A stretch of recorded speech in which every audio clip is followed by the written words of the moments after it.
Georgia's labor market continued to improve in November.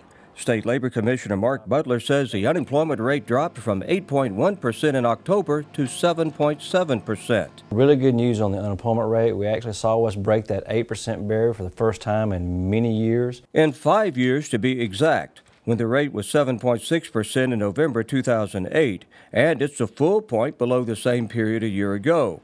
So why the big drop in unemployment? Well, the biggest part of that has to do with the number of jobs we saw created last month. We saw over 19,000 jobs created last month, but also another good number in that has to do with initial claims, people just newly laid off. We saw that decrease by 15%. Those are the best numbers of that kind since late 2007, predating the recent recession.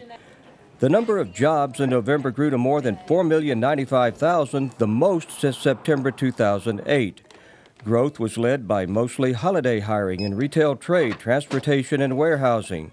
More jobs were added in financial services, construction, healthcare, and manufacturing. And government bucked its recent downward trend by adding 2,000 jobs. But those were primarily due to new hiring in federal government jobs. Over the year, Georgia gained more than 91,000 jobs, the strongest November to November showing in 8 years. The growth was in much the same sectors as were the monthly gains. Government was the leading sector, showing a job loss.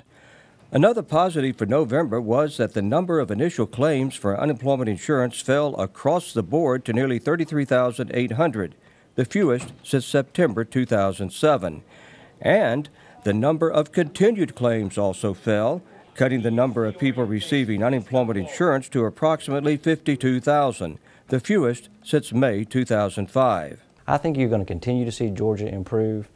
Georgia businesses are out there putting Georgians back to work, and all the credit goes to them. For the Georgia Department of Labor, I'm Sam Hall.